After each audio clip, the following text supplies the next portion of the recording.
Fenina Furnitures wanakutangazia wewe mkazi wa jiji la Dar es Salaam kwamba watakuwa na ofa na punguzo kubwa sana la bei kwa bidhaa zao zote. Punguzo hili la bei ni mahususi kwa wateja wote wanaohitaji sofa set kwa ajili ya majumbani na zile za ofisini. Lakini pia upande wa ladies and gentlemen wa mjini, basi unajipatia kisofa frani vya amazing ambacho utakitua magetoni kwako na kikanogesha geto kiunyama zaidi. Lakini kubwa zaidi wanakufanyia interior design kuanzia magetoni, katika majumba makubwa pamoja na maofisi. Bwana unangoja nini? Tutembelee sasa Fenina Furnitures kwa ubora wa kazi yako. Na wanakwambia kwamba delivery ni free kwa wakazi wote wa jiji la Dar es Salaam. Watafute sasa kupitia nambari za simu za 0775026557. Karibu katika sehemu ya 5 ya likapi yetu. Kama bado hujitazama sehemu ya 4, basi hakikisha unagusa hicho pop up kinachokeza juu kabisa upande wa kulia mwa screen mwako ili tuweze kwenda pamoja. Na kama bado hujagusa alama ya kusubscribe, fanya hivyo kwa sababu hapa ni mahali sahihi. Tulipokuwa tumekomea katika episode ya 4 ni mara baada ya kushuhudia kwamba miamba waliweza kuingia ndani ya mjengo, na kumbuka kwamba ndani ya mjengo huu kuna mzimu hatari sana. Mmoja wao akawa amechukua pete na kuiweka katika mkono, na baada ya hapo akashangaa kuona kwamba ameweza kuvamiwa na ule mzimu. Macho yake yakabadilika rangi na kuwa mekundu sana. Mwenzake akahisi kama jamaa alikuwa akifanya masiala, lakini ghafla tu ikaonekana kamera ikiwa imeanguka na sauti kubwa ikisema, "We mama nisaidie." Ndio ilikuwa imesikika na kutufungia episode ya 4. Tukirudi nyumbani huku kwa bidada Yang So, moja kwa moja bana, siku ya leo mamake alikuwa amemwagiza kuweza kufanya kazi fulani hivi ya kiganga na amtafutie baadhi ya vitu kuweza kupata maana ili waweze kwenda kuikomboa ile nyumba ya mizimu. Lakini kwa bahati mbaya bidada kila akijaribu kukumbuka anajikuta anakumbuka mwamba tu. Masuala ya kazi anajikuta hawezi kuyazingatia kabisa. Mwisho wa siku harakati zake zote katika kutafuta kile ambacho mamake alikuwa amemwagiza zikaishia kutafuta tu haya mafuta ya midomoni ambayo yanasababisha midomo isiwe mikavu. Eti akaanza kukumbuka kwamba pia mwamba Jang Hu wa midomo yake inakuaga mikavu, kwa atakwenda kumpatia kama zawadi. Kwa akawa amesahau kabisa maagizo ya kiganga. Kesho yake mapema na alfajiri akiwa yuko shuleni anamtazama tu Jang Hu katika maeneo ya mdomo. Sasa anashindwa kumpatia ile mafuta ya mdomo kwa sababu yeye huyu ni mwanaume na wapakage ya mafuta. Eti anataka kumwambia kwamba haya mafuta utakuwa unapaka kwenye midomo. Na mwisho wa siku akawa ameshindwa kabisa, moja kwa moja akawa amenyoosha zake bana na kuamua tu kumpatia jamaa hivyo kama zawadi. Ila jamaa akawa ajue amepokea zawadi gani. Kesho yake tena akiwa anaelekea shuleni ghafla tu katika basi, jamaa Jang Hu anamtazama bidada kana kwamba alikuwa na mawazo mengi. Ilibidi kumshika katika eneo la shingo ili kugundua je alikuwa na homa au alikuwa hana homa. Lakini huyu jamaa alipoweza kushuhudia kwamba Jang Hu alikuwa akimshika bidada, hii kitu ikawa imemuumiza sana. Ni kama jamaa naye anampenda bidada. Alipofika shuleni mishale ya saa 6 mchana hivi muda wa kupata chakula, basi mwamba Jiho akawa ameandaa siti kwa ajili ya bidada. Moja kwa moja kija tu atakuja kukaa katika eneo hili. Lakini bidada alipoweza kufika akaenda kupitiliza na kwenda kukaa kwa mwamba Jang Hu. Hii kitu ikawa imemkela sana na kumwambia kwamba mimi nakuandalia siti afu unaenda kukaa kwa jirani yangu na akili wewe. Lakini bidada Song Hee akaweza kuamka na kusema kwamba hebu acha utoto bana, kila wakati utoto tu, wakati mwingine tuwe serious tu na mambo ya kiutu uzima bana. Sisi tumeshakuwa sasa hivi tuna miaka 18 na karibia, sawa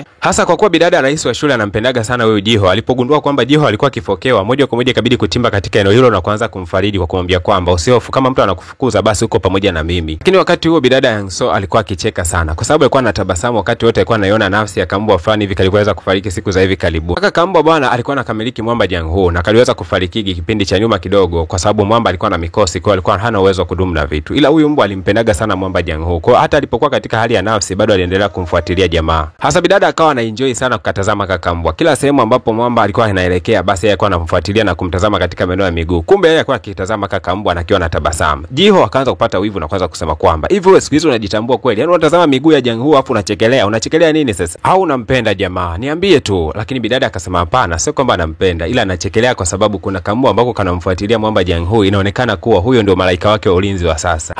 Mwamba Jiho kuyasikia hayo kidogo ndo akawa ameshusha pumzi kwa sababu hakutaka kabisa bidada aweze kuingia katika mahusiano kipindi hiki. Lakini bidada Yang So akasema kwamba pia katika eneo hili la shule ameweza kuona kuna katoto fani kadogo sana ambako kamemshikilia kijana mmoja wa kiume katika mguu. Ni ngumu sana kudili na kesi kama hiyo. Sasa tujajua je haka katoto ni kwamba mwamba alimshawishiki binti kutoa ujauzito au nini? Huko mitaani taarifa za vifo vya wale vijana wawili waliokuwa wameingia ndani ule mjumba wa mzimu zilikuwa za kushtusha sana. Mama yake bidada Yang So alikuwa ametimba eneo la tukio na kisha akampigia bidada simu na kumwambia kuwa anamhitaji katika haya maeneo. Lakini bidada Yang So kabla ya kuondoka katika eneo hili haraka sana akaanza kumshika mwamba Jang Hu mkono. Kumbuka kwamba anapenda sana kumshika hivi kwa sababu anaamini kwamba anafukuza bahati mbaya kwa mwamba. Ila hii kitu inamkelaga sana Jiho. Hasa akiwa anahofia kwamba Jiho naye atakuwa na wivu, akaamua kumshika mpaka naye Jiho. Lakini Jiho alimshika kwa sekunde moja kisha akawa ameondoka. Lakini bidada hakujua kwamba alichoweza kukifanya kilisababisha mioyo yao wote ianze kutabasamu. Wote wakajikuta tu wanaanza kuvutiwa sana na bidada. Huko ambako bidada alikuwa ameitwa bana, ilikuwa ni ibada inaenda kufanyika kwa ajili ya maandalizi ya kwenda kutoa ule mzimu. Wakafanya ibada kwa muda mrefu kidogo, lakini bidada wakati anarudia nyumbani alikuwa amechoka sana. Kesho yake mwalimu anafundisha darasani, mwanafunzi analala tu. Na mwalimu alikuwa ashangai kwa sababu bidada wakati mwingi wengi wanalala sana darasani. Taarifa ya kupotea wale vijana wawili walikuwa wameingia katika jumba la mizimu ilizidi kutapakaa mpaka katika maeneo ya shuleni hapa waliweza kuona taarifa hii. Lakini kwa bahati mbaya mwamba mmoja kati anitazama hii picha kagundua kwamba ni kama bidada Yang So aliweza kumshuhudia katika hii tukio la video. Akajaribu kana kwamba alikuwa anamziba bidada nusu sura, akagundua kwamba sura ndio hii. Kwa bidada Yang So huenda ni mganga wa kienyeji. Huyu mwanafunzi alijikuta anafurahi sana kwa sababu ilikuwa ni ndoto yake kubwa sana kuja kukutana na wao waganga wa kienyeji, kwa sababu anashuhudiaga maajabu mengi sana yakiwa yanaonekanika kwenye TV, ila yeye hajawahi kushuhudia kwa macho yake. Kwa akaamini kwamba kwa kitendo cha bidada kuwa anasoma naye itakuwa ni rahisi kuja kuona miujiza hiyo. Akawaita wanafunzi wenzake wengi sana na kuambia kwamba jamani, tunasoma na mganga wa kienyeji. Bidada Yang So kumbe ni mganga wa kienyeji. Lakini wanafunzi wengine walipokuwa wamekusanyika katika eneo hilo, bidada alikataa na kusema kwamba yeye sio mganga hata kidogo. Mwamba akazidi kulazimisha kwa kusema kwamba hapana bana, wewe ni mganga, nimeweza kushuhudia mbele ya macho yangu, mimi sura naijua, ni wewe huyu kabisa. Lakini bidada akasema hapana, huyo sio mimi. Wakati huo Mwamba Jiho akawa amefika katika eneo hili na kumvuta bidada na kusema kwamba huyu sio mganga hata kidogo bana. Lakini wakati amemtoa katika hayo maeneo ya darasani na kumpeleka nje, Mwamba Jiho alikuwa amefurahia kabisa namna bidada alivyokuwa kitabasamu pindi alipokuwa akisifiwa kwamba yeye ni mganga, licha ya kwamba alikuwa anakataa. Akamwambia kwamba kwa nini unatabasamu unaposifiwa kwamba wewe ni mganga? Hujui kama ni kazi ya kipumbavu kabisa ile? Jiho akaenda mbali kwa kuongezea kwa kusema kwamba kamwe katika maisha yako usije kukubali wala kufananishwa na mtu yoyote ambaye ni mganga wa kienyeji. Lakini bidada hakutaka kabisa kuyasikia maneno, akasema hivi, Jiho, ngoja nikuelekeze kitu.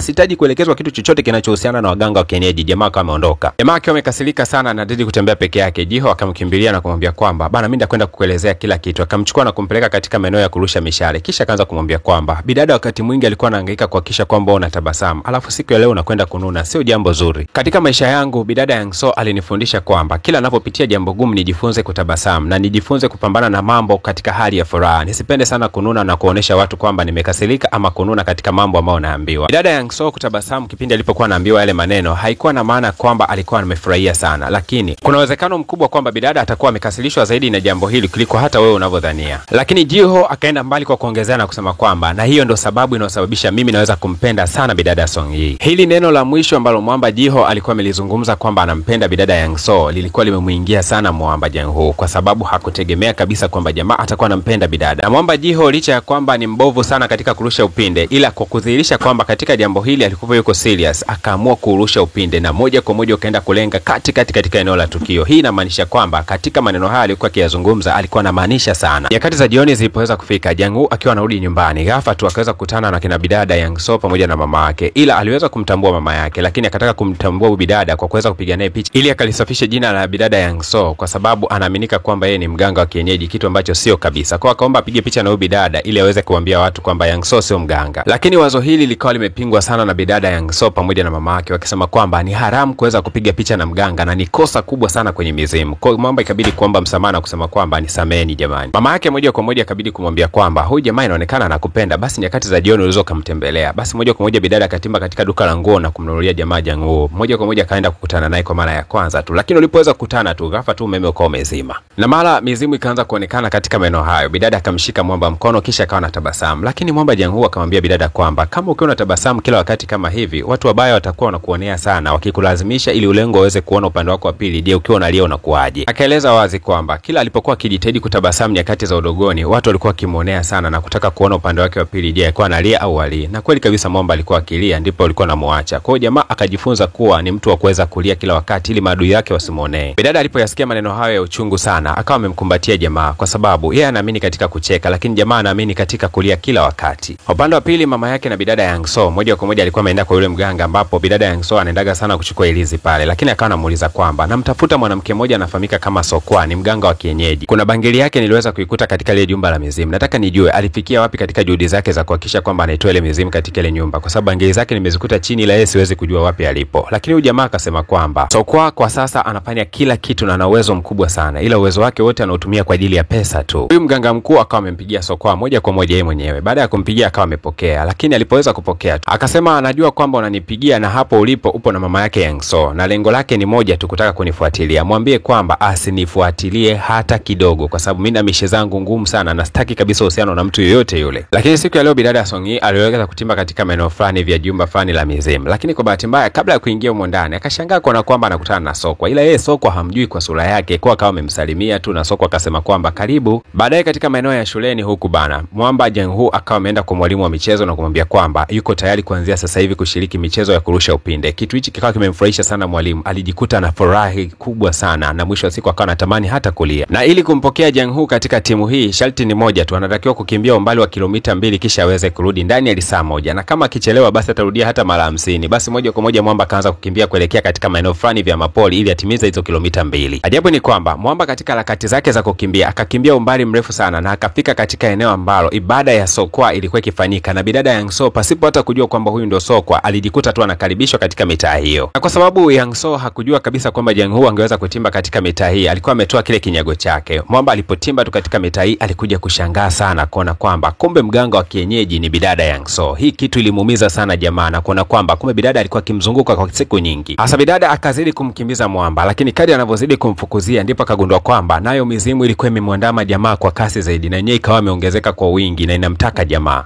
Mambo ndo kwanza yanazidi kuchemka. Sasa tukutane katika episode ya 6 tamthilia yetu nzuri. Nikumbushe tu kwamba kila tunapofikisha like 100 basi natoa episode ya mbele. Kumbuka kwamba unatakiwa kugusa alama ya kusubscribe kama bado hujafanya hivyo, lakini pia unaweza kushare kwa ndugu na marafiki na jamaa ambao wanapenda tamthilia kama hizi. Karibuni sana. Fenina Furnitures wanakutangazia wewe mkazi wa jiji la Dar es Salaam kwamba watakuwa na ofa na punguzo kubwa sana la bei kwa bidhaa zao zote. Punguzo hili la bei ni mahususi kwa wateja wote wanaohitaji sofa set kwa ajili ya majumbani na zile za ofisini. Lakini pia upande wa ladies and gentlemen wa mjini, basi unajipatia kisofa frani vya amazing ambacho utakitua magetoni kwako na kikanogesha geto kiunyama zaidi. Lakini kubwa zaidi wanakufanyia interior design kuanzia magetoni, katika majumba makubwa pamoja na maofisi. Bwana unangoja nini? Tutembelee sasa Fenina Furnitures kwa ubora wa kazi yako. Na wanakwambia kwamba delivery ni free kwa kazi wote wa jiji la Dar es Salaam. Watafute sasa kupitia nambari za simu za 0775 0265 57.